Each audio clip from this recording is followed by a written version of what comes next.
Sou servidor do TRT do Rio de Janeiro e diretor do CICEJUF. O Poder Judiciário apresentou uma despesa total de 84 bilhões de reais. Dessa despesa total, a Justiça Estadual corresponde a uma despesa de 48 bilhões de reais, ou seja, cerca de 57% de toda a despesa do Judiciário do país está com a Justiça Estadual. A Justiça Federal, portanto, terá uma despesa de 43% da despesa total.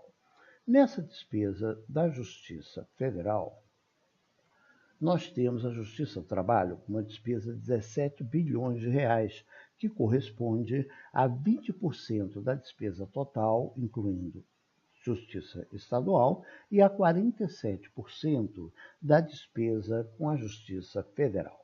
Vamos aqui falar da Justiça do Trabalho especificamente. Na Justiça do Trabalho, nós temos a despesa com recursos humanos de 15 bilhões, quase 16 bilhões, ou seja, 93% dessa despesa total na Justiça do Trabalho é com pagamento de pessoal e 1 bilhão, 6,5%, com outras despesas. A composição do nosso Justiça do Trabalho. Temos 3.928 magistrados espalhados pelo país e 40.981 servidores. Desse total de 56.311 pessoas, temos 3.668 magistrados e 2 servidores, que são 41.942. Nós temos efetivos 39.450, quase totalidade é de efetivos. Cedidos e requisitados é apenas de 2.323 na Justiça do Trabalho, ou seja, um pouco mais de 5%, uns 7%. E os sem vínculo são 169, desprezível, né? Então, vamos aqui ver mais algumas questões da Justiça do Trabalho. O tempo de sentença. O tempo de sentença no segundo grau é de 4 meses, no primeiro grau de 7 meses. E aqui em vermelho nós temos a execução no primeiro grau. Na execução no primeiro grau, o tempo de sentença vai de até 2 anos e 9 meses, tempo médio, né? O tempo de baixa, esse tempo de baixa é muito importante. No segundo grau é de 8 meses, no primeiro grau de 11 meses e na execução de 3 anos e 4 meses.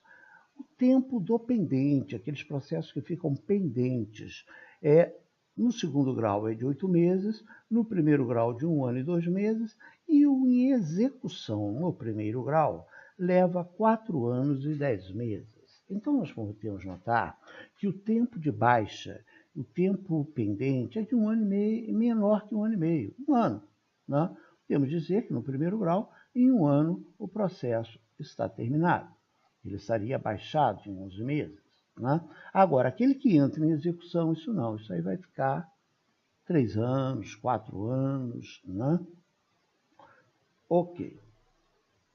Agora, vamos falar propriamente da Resolução 219. A Resolução 219 do CNJ, ela tem 2 fórmulas básicas. Uma é para o cálculo do IPS, o Índice de Produtividade do Servidor. Ela corresponde ao total de processos baixados, ok? Considera a soma dos processos tanto na fase de conhecimento quanto na fase de execução. Baixados tanto no conhecimento quanto na execução, ou seja, os acordos também entram nesse total de processos baixados. No denominador, né, para calcular o índice de produtividade do servidor, nós temos o total de pessoal do quadro efetivo, que, como nós vimos, é a quase totalidade, é pessoal do quadro efetivo. Depois, somado a ele, nós temos o total de pessoal que ingressou por cessão ou requisição, que nós vimos que é um percentual bem pequeno, não tem relevância e, no geral, não está lotado nas varas.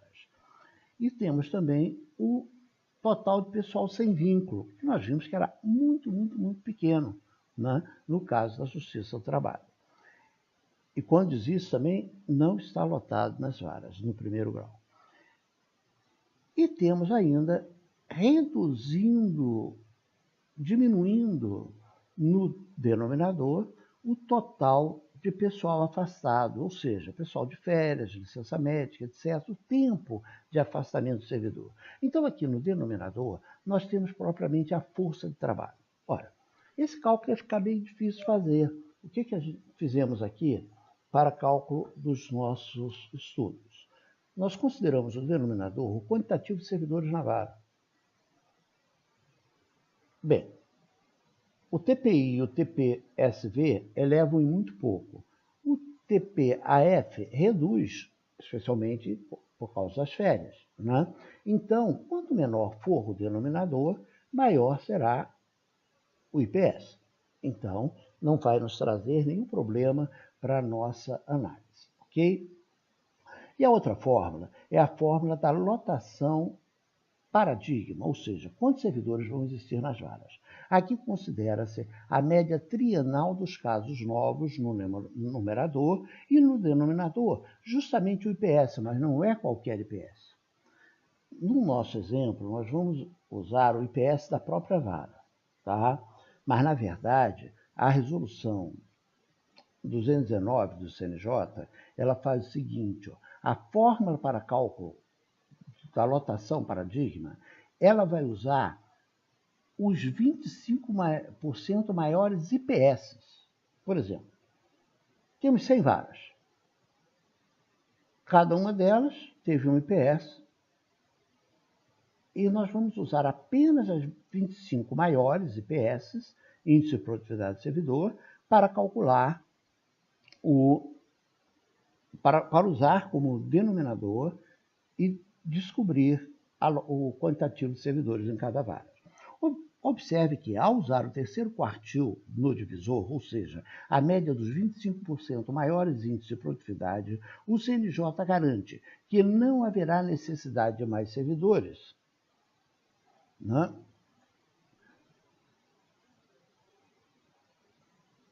O CNJ garante que não haverá uma necessidade de mais servidores no primeiro grau.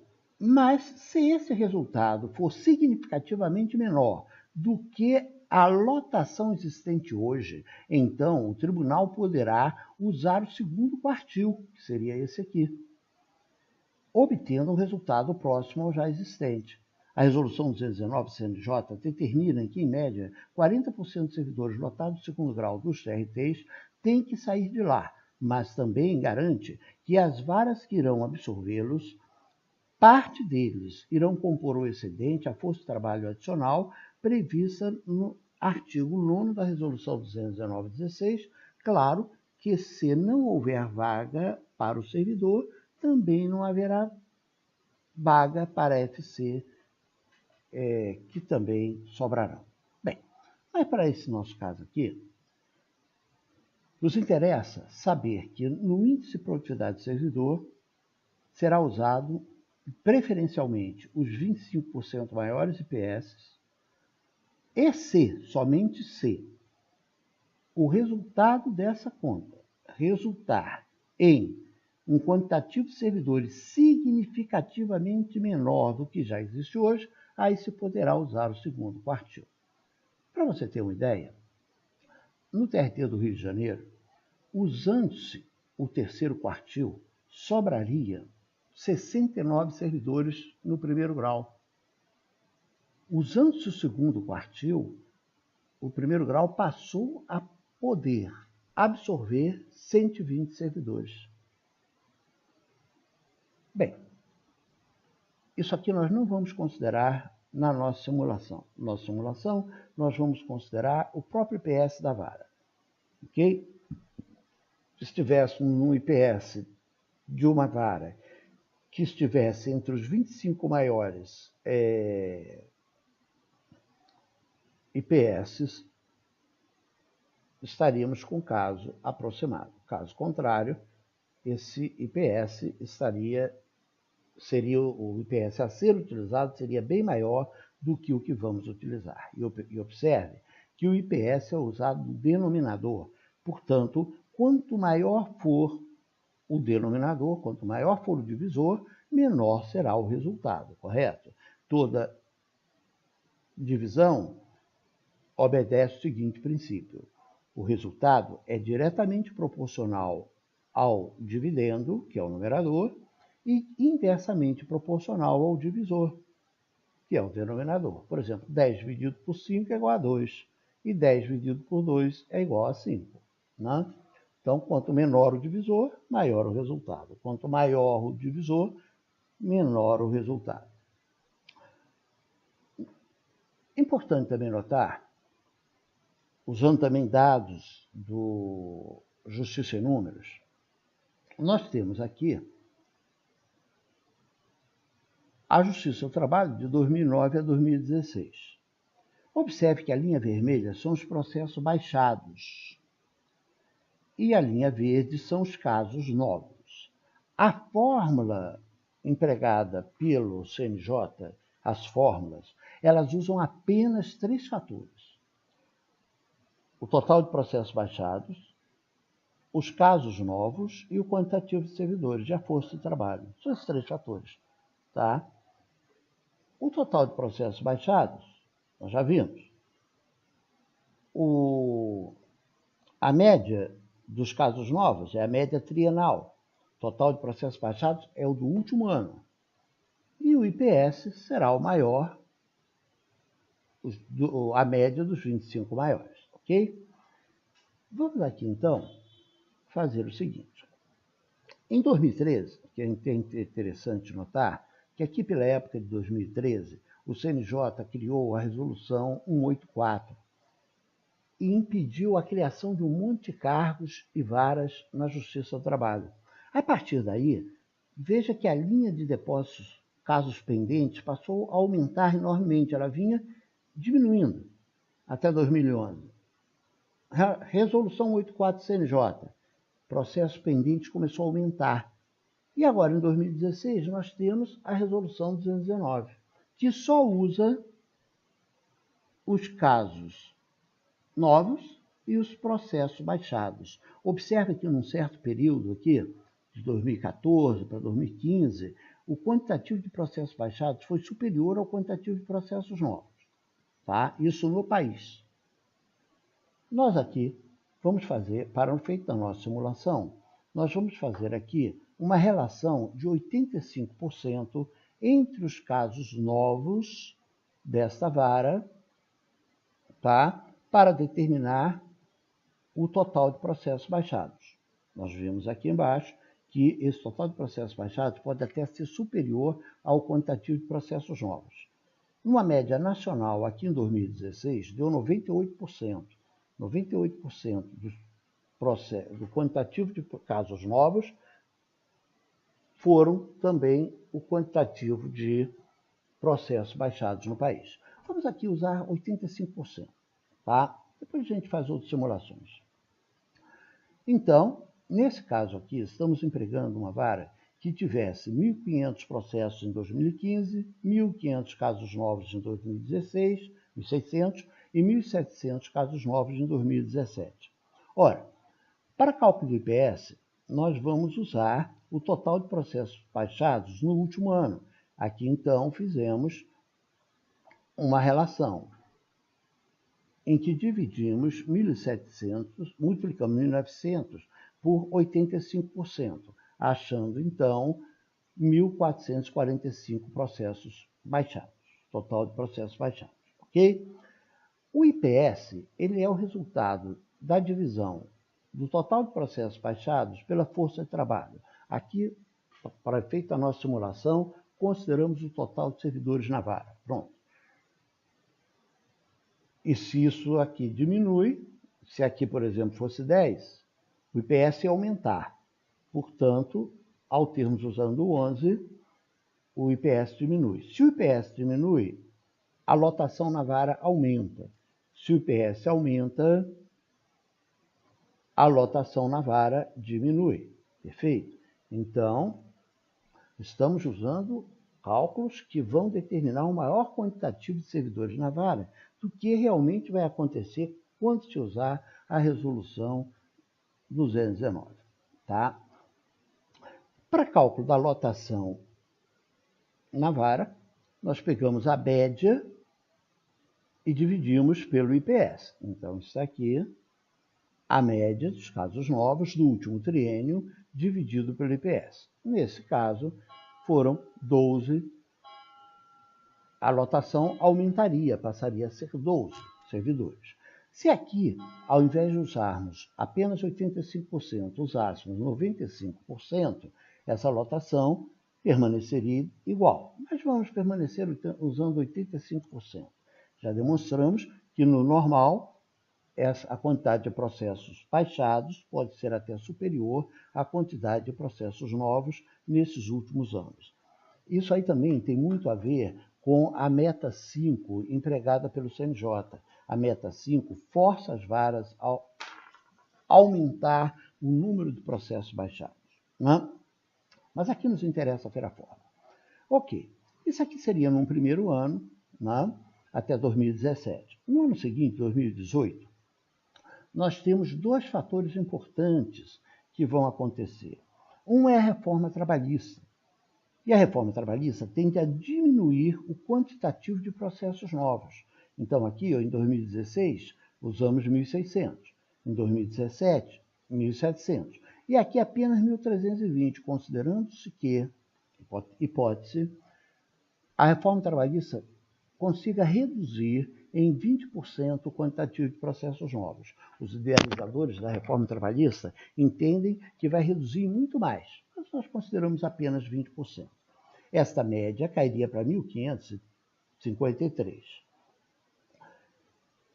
Temos também um outro fator, que é a criação dos centros de mediação.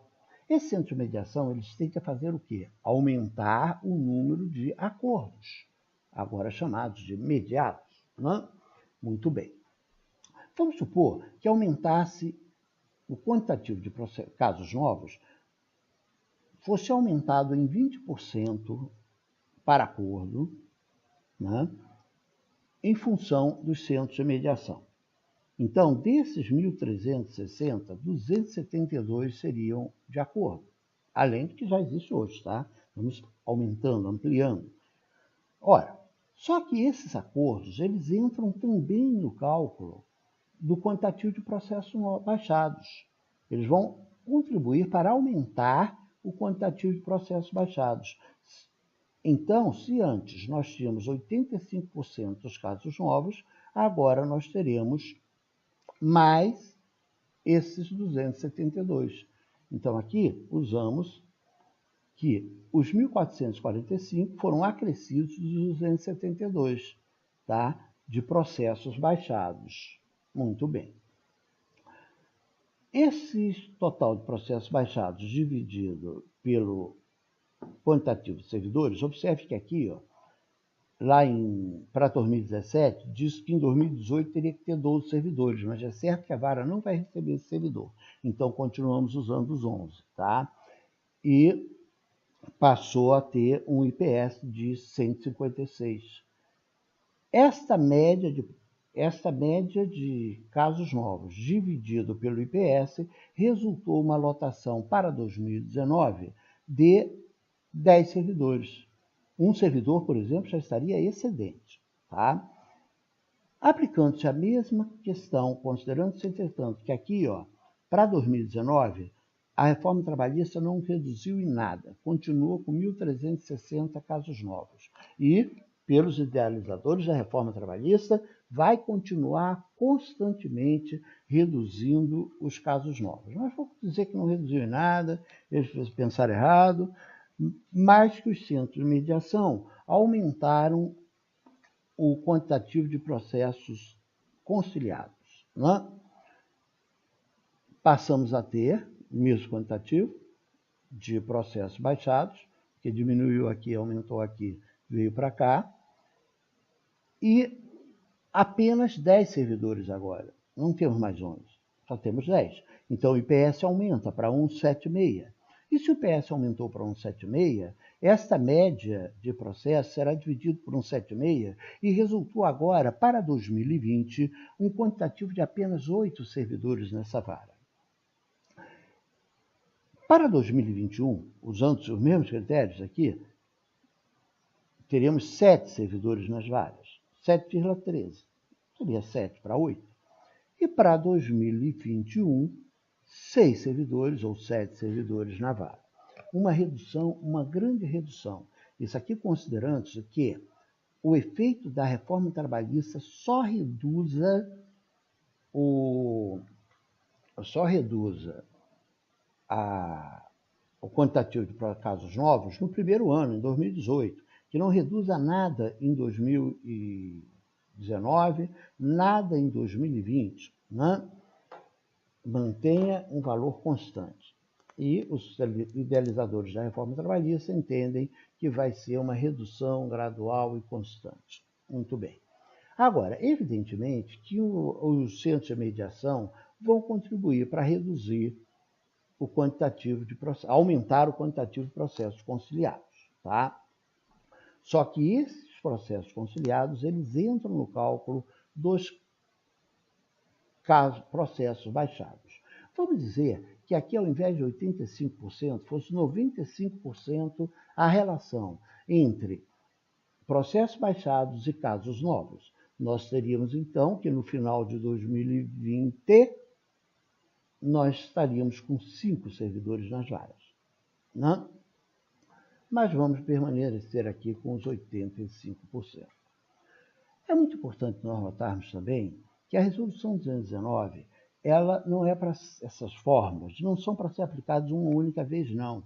A Resolução 219, no artigo 24, diz que a distribuição de servidores, de cargos em comissão e de funções de confiança, a distribuição dos servidores, que é uma coisa, a distribuição dos cargos de comissão e a distribuição das funções de confiança, na forma prevista nessa resolução, será revista pelos tribunais no máximo a cada 2 anos, a fim de promover as devidas adequações. É no máximo a cada 2 anos. Nós estamos fazendo essa revisão anualmente. Né? Se é no máximo a 2, prevê uma revisão anual. E fazendo essa previsão anual, por essa simulação, nós teríamos, no final de 2020, entre 5 e 6 servidores em cada vara. Observe que a Resolução 219, ela só usou os parâmetros dos casos novos, que é o que está em verde, e dos processos baixados, que está em vermelho. Quem sobrar, quem permanecer, os sobreviventes, terão que arcar com um trabalho incrível. Por quê? O quantitativo de casos pendentes vem aumentando incrivelmente, desde 2013, 2012, que vem aumentando muito o quantitativo de casos pendentes, já em função da ação do CNJ, com a criação da Resolução 184 de 2013, que devolveu um monte de processos de criação de cargos e varas da Justiça do Trabalho. Obviamente, se não há mais gente para trabalhar, a sobrecarga de trabalho vai aumentando e o quantitativo de processos pendentes também vai aumentando. Observe aqui que na Justiça do Trabalho, a série histórica da produtividade e da carga de trabalho dos servidores. Na série histórica de 2009, nós tínhamos uma carga de trabalho de 261 processos por servidor. Essa carga de trabalho passou para 2016 para 335 processos por servidor, enquanto o índice de produtividade, que está aqui em verde, esse índice de produtividade passou de 121 para 136, ou seja, tem aumentado o índice de produtividade.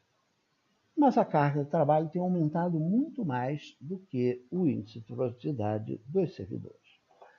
Vamos aqui ver uma outra especulação, outros 2 casos que poderiam também ocorrer. Nós estamos aqui falando em simulações, correto? Estamos simulando realidades que poderiam ocorrer. Muito bem. Aqui, nós estamos usando como parâmetro que A reforma trabalhista, em 2018, reduz o número de casos novos em 20%, em 2019 em 10%, em 2020 em 0%. Não houve redução de casos novos, nem em 20, nem em 21, tá? Permaneceu o mesmo quantitativo.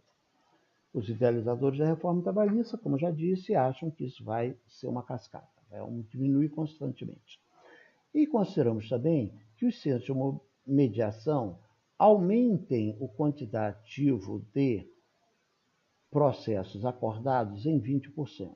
Usando o mesmo parâmetro de 85% da relação casos novos com processos baixados, nós teríamos que uma vara que tivesse 11 servidores em 2017 passaria a ter 5 servidores em 2021. Nesse outro caso aqui, ao lado, nós estamos usando também essa mesma relação de 85% entre casos novos e processos baixados, considerando que as comissões de conciliação não vão alterar em nada o quantitativo de processos conciliados, acordados. Tá? Eu acredito que não, eu acredito que vão aumentar o número de processos acordados, sim. Mas, como é uma simulação, façamos assim. Que a reforma trabalhista consiga reduzir o quantitativo de processos, casos novos, em 30% em 2018, em 20% em 2019 e em 10% em 2020 e em nada por cento em 2021, nós teríamos da mesma forma cerca de 5%, 5 servidores em vara e 6 servidores excedentes. Então, é esta relação de servidores excedentes que vai interessar para todos nós, quando nós estamos vendo aí vários parlamentares, tanta gente, ministro, etc., dizendo que tem que terminar com a justiça do trabalho, nós vemos também uma fórmula maquiavélica ou até diabólica feita pelo CNJ que acaba resultando no estrangulamento da justiça do trabalho, podendo colocar cerca de 50% dos cargos da justiça do trabalho a serem considerados como desnecessários. Bem, eu só falei das varas, mas há uma relação direta entre os processos que estão nas varas e o quantitativo de processos que está no segundo grau. Como nós vimos, o processo fica muito pouco tempo no segundo grau. Ele vem do primeiro grau para o segundo.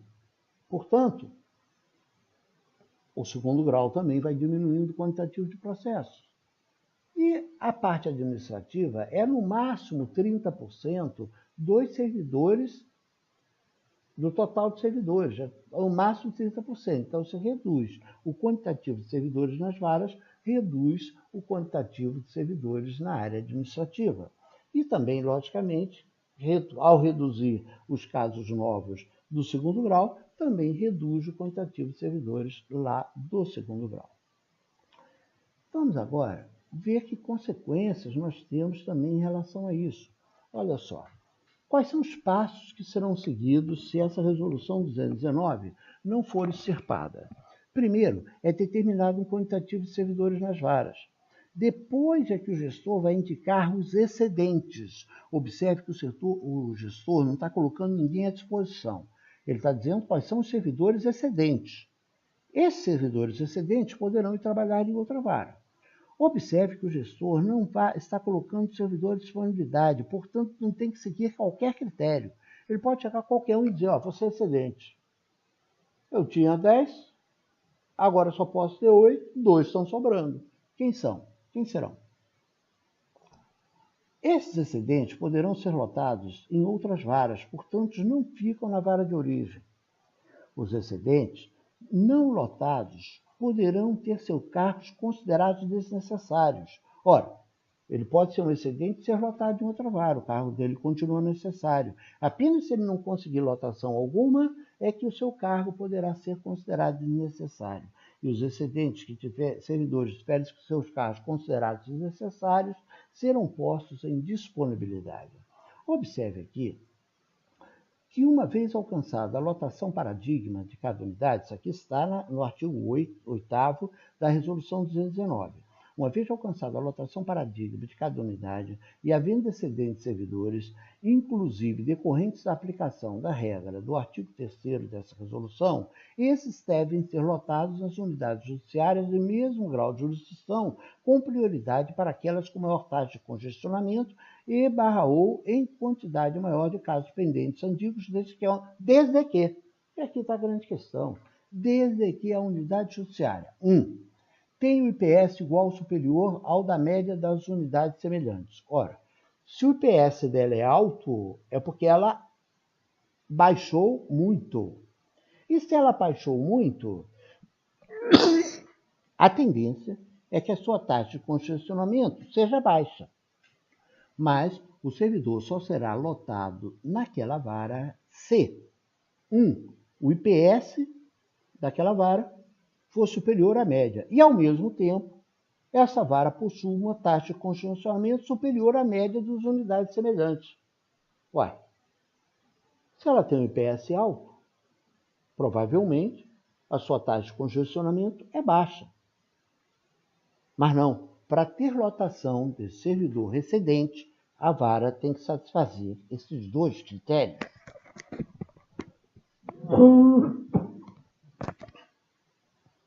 Ter um IPS alto e, ao mesmo tempo, uma taxa de congestionamento alta. Um monte de vara não vai receber excedente nenhum, porque só recebe se satisfazer esses critérios. Tem que ser maior que a média, senão não recebe. As unidades que não atendam ao disposto no inciso 1 podem ter lotação ampliada por 1 ano, só por 1 ano, prazo prorrogável, se nesse período alcançar IPS igual ou superior ao da média das unidades semelhantes. Se não alcançar, não tem prorrogação, não recebe ninguém. A força de trabalho adicional de que trata o caput será alocada até para a proporção de casos pendentes e para a quantidade de casos pendentes antigos ao alcance da média da unidade semelhantes, sem prejuízo do estabelecimento de outros critérios objetivos. A força de trabalho adicional prevista no artigo anterior pode ser utilizada sempre que o tribunal identificar acúmulo extraordinário de processos, discrepâncias, parará. Porque não vai usar. A grande questão está que o servidor pode ser considerado excedente e não ter vara que o absorva. Então, o que a sociedade fará com essa pessoa? Será possível colocar tantos servidores em disponibilidade? Vejamos o que está na lei. A Constituição Federal de 88, artigo 41, parágrafo 3º, diz que, extinto o cargo ou declarada a sua desnecessidade, o servidor estável, e olha, é o estável, não estável, nem essa possibilidade tem, tá? O servidor estável ficará em disponibilidade, com remuneração proporcional ao tempo de serviço até seu adequado aproveitamento de outro cargo. Eu vou ficar em casa ganhando sem trabalhar. Acho que a sociedade vai permitir isso?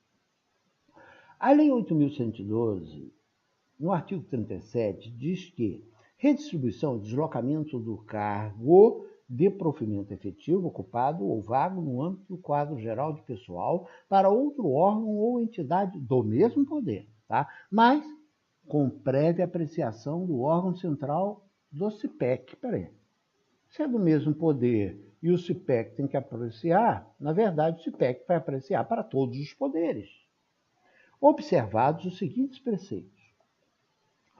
Nos casos de reorganização ou extinção do órgão ou entidade, extinto o cargo ou declarada a sua desnecessidade no órgão ou entidade, o servidor estável que não for redistribuído será colocado em disponibilidade. Então, se ele não for redistribuído, ele vai ser colocado em disponibilidade. Não porque a resolução 219 do CNJ diga isso, mas porque a Lei 8.112 de 90, no seu artigo 37, parágrafo 3º, determina que ele será colocado em disponibilidade, até seu aproveitamento na forma dos artigos 30 e 31. Até, mas não tem prazo. Pode ser até morrer. Artigo 30. O retorno da atividade do servidor em disponibilidade far-se-á mediante aproveitamento obrigatório em cargo de atribuições de vencimentos compatíveis com o anteriormente ocupado. Artigo 31. O órgão central do sistema de pessoa civil determinará o imediato aproveitamento do servidor, o imediato aproveitamento do servidor em disponibilidade.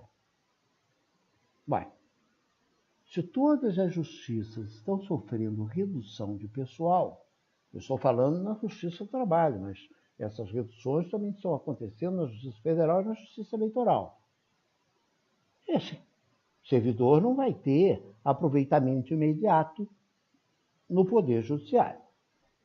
Em vaca que vier a ocorrer nos órgãos e entidades da administração pública federal. Em qualquer órgão ou entidade da administração pública federal.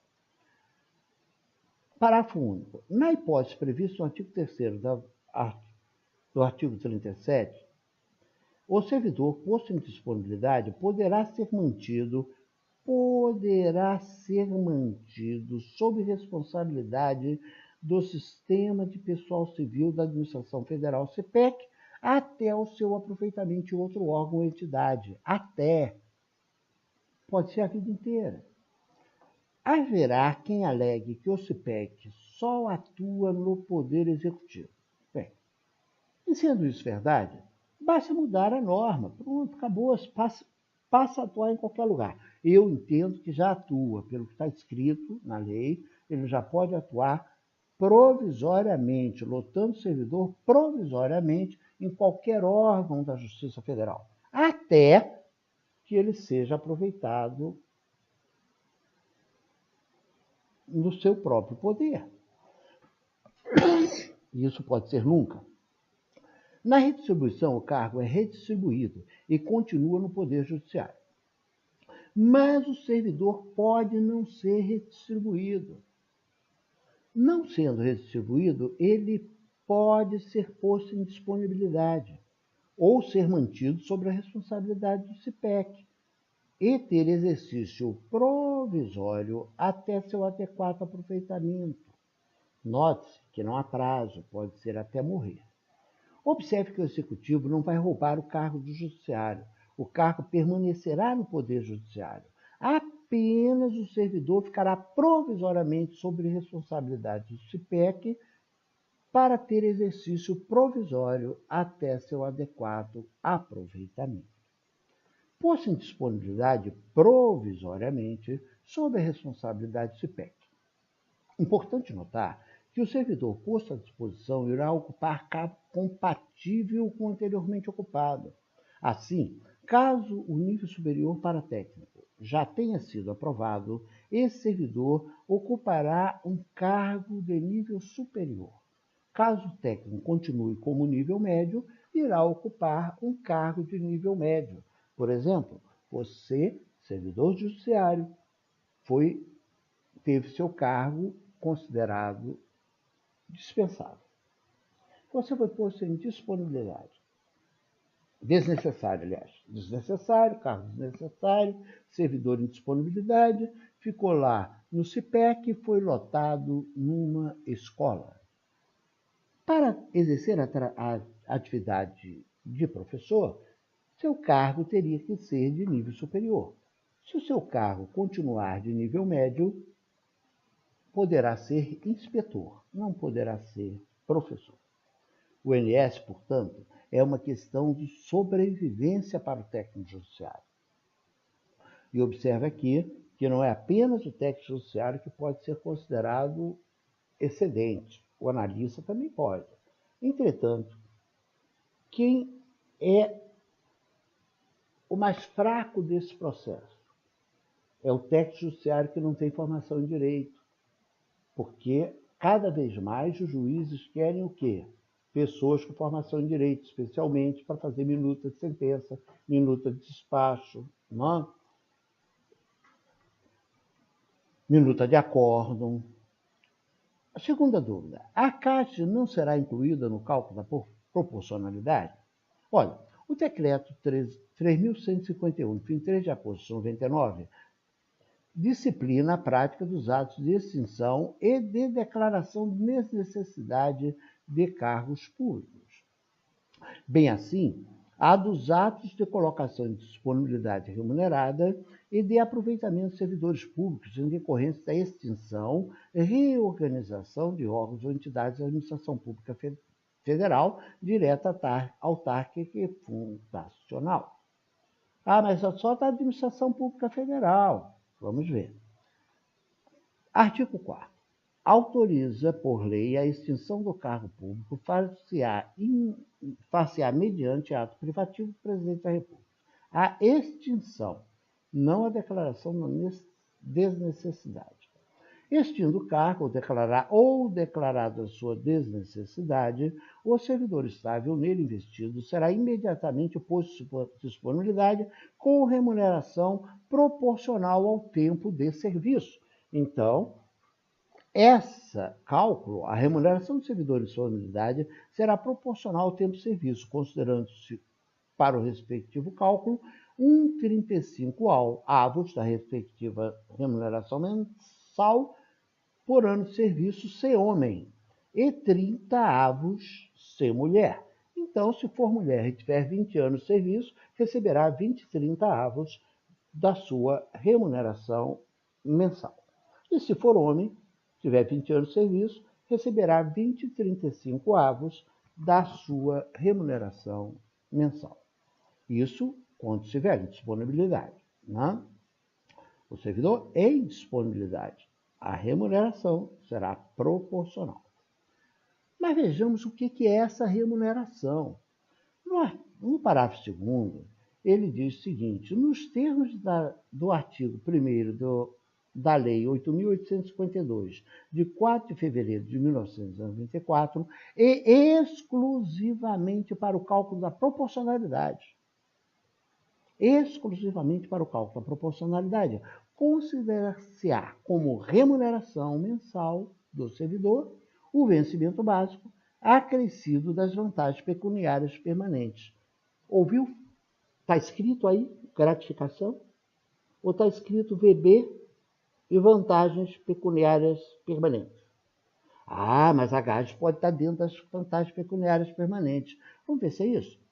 A GAGE não é VB, tampouco vantagem permanente, portanto, foi excluída.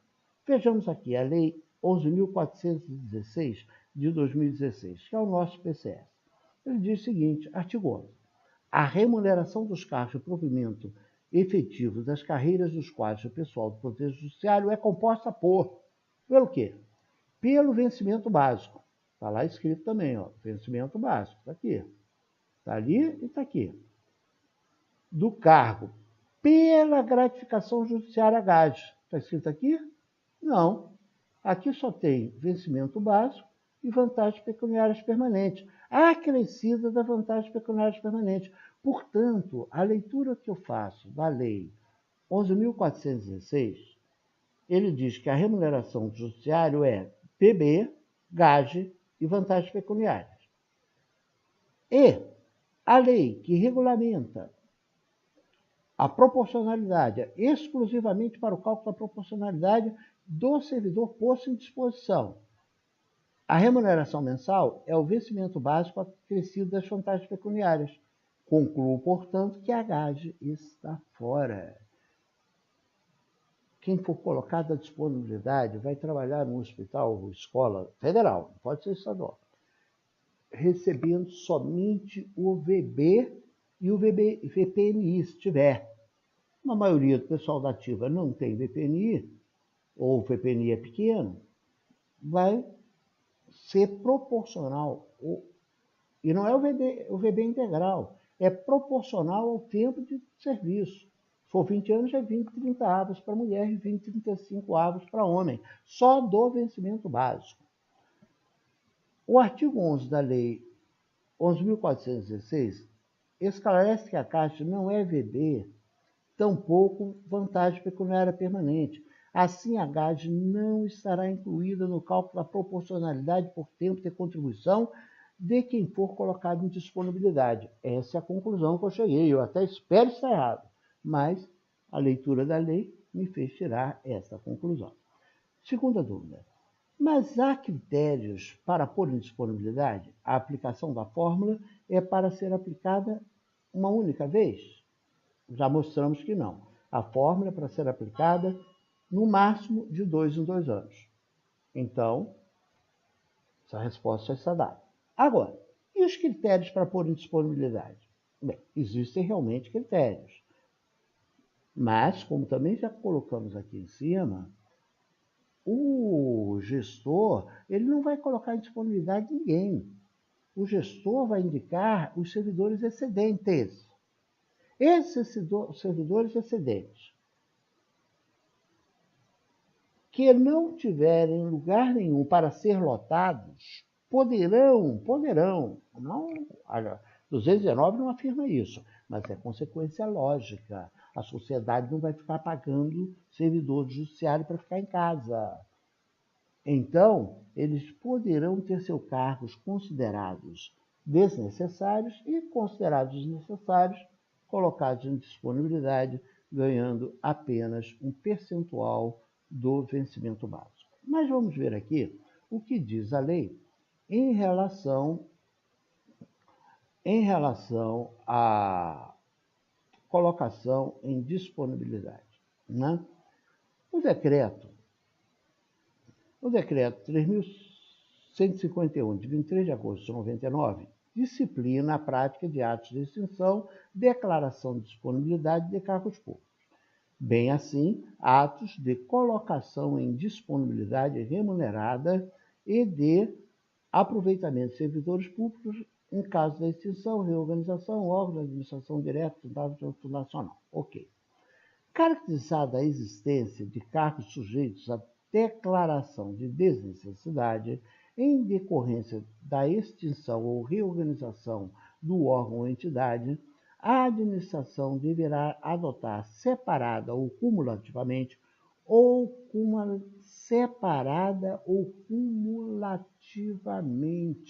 Isso aqui é muito importante. Separada ou cumulativamente. Então, o administrador, mesmo que ele tivesse que seguir esses critérios, que no meu modo de entender não tem que seguir nada, porque o juiz ou o diretor não estará colocando ninguém em disponibilidade, estará apenas dizendo quem é excedente e pode trabalhar em outro lugar. Ele vai adotar esses critérios separado ou cumulativamente. Vamos ver que critérios são esses. 1. Menor tempo de serviço. Bem, se o cara tem menor tempo de serviço, ele tem menor remuneração, correto? Aí entra. 2. Maior remuneração. Então, se eu quero colocar em disponibilidade um servidor novo, eu digo, olha, meu filho, você vai ser colocado em disponibilidade porque você tem menor tempo de serviço. Separadamente, o único critério. Se eu quero colocar em disponibilidade um servidor que tenha mais velho, mais antigo de casa, eu digo, olha, você está sendo colocado em disponibilidade porque você tem maior remuneração.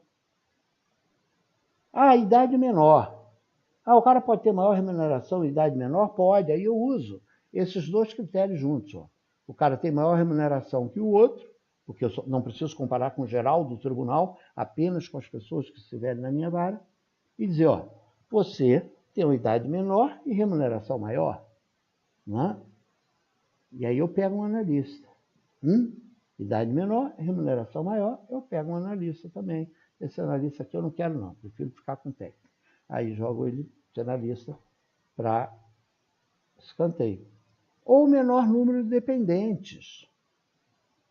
As pessoas mais idosas têm menor número de dependentes. Né? As pessoas mais novas têm maior número de dependentes. Ou é tão novinho que é solteiro, não tem dependente nenhum. Então, como esses critérios podem ser usados separada ou cumulativamente, dá para escolher quem quiser. Só isso aqui eu escolher critério. Juntou separado, pega você. Pega quem quiser. Os critérios podem ser usados separada ou cumulativamente. Assim, em uma vara que tenha 10 servidores, sendo 3 analistas técnicos, sendo 5 dos cargos de técnico considerados desnecessários, basta usar apenas um ou fazer combinações, tais que permitam a escolha de qualquer servidor a critério de gestores. Observe-se também que a redução pode se dar ano a ano ou de 2 em 2 anos, conforme previsto na Resolução 219. Tá? Olha, então, a Resolução 219 ela foi feita para acabar com a Justiça do Trabalho. Ela afeta também as outras justiças, como afeta a Justiça Federal, como afeta a Justiça Estadual, mas em menor proporção. Isso aí já foi fruto de um outro trabalho apresentado anteriormente, analisando a Resolução 219. Né? Então, era isso que eu tinha para dizer. Eu espero que esse trabalho contribua para fomentar o debate sobre o tema. Ele não é um trabalho conclusivo, é apenas um pequeno exercício de simulações, né? Apenas algumas simulações foram feitas aqui, onde o mais importante de tudo é o uso das fórmulas da Resolução 219, que fica reforçada, primeiro, para aumentar o quantitativo de processos baixados a partir da meta 5 do CNJ, e a meta 5 do CNJ força as varas a baixar processo que entra em execução, tem que baixar. Segundo, pela reforma da Previdência, que busca diminuir o quantitativo de casos novos existentes em cada vara no processo de trabalho, na Justiça do Trabalho, e também pela criação dos centros de mediação, que busca fazer o quê? Aumentar o número de processos conciliados. Só que ao aumentar o número de processos conciliados, aumenta o total de processos baixados, o que significa, no final, reduzir o quantitativo de servidores existentes nas varas. E não resolve nada. Por quê? Porque ao usar apenas 2 parâmetros, processos novos e casos baixados, deixa para quem sobrar toda a pendência, todos os processos que estão aqui, casos pendentes, que cada vez aumenta mais. Isso significa que haverá um aumento da carga de trabalho para os servidores sobreviventes, ou seja, aqueles cujos cargos não sejam considerados desnecessários. Bem, era isso que eu tinha a dizer. Espero que vocês estudem isso, espero até que tudo esteja errado, que nada disso aconteça, mas pode acontecer.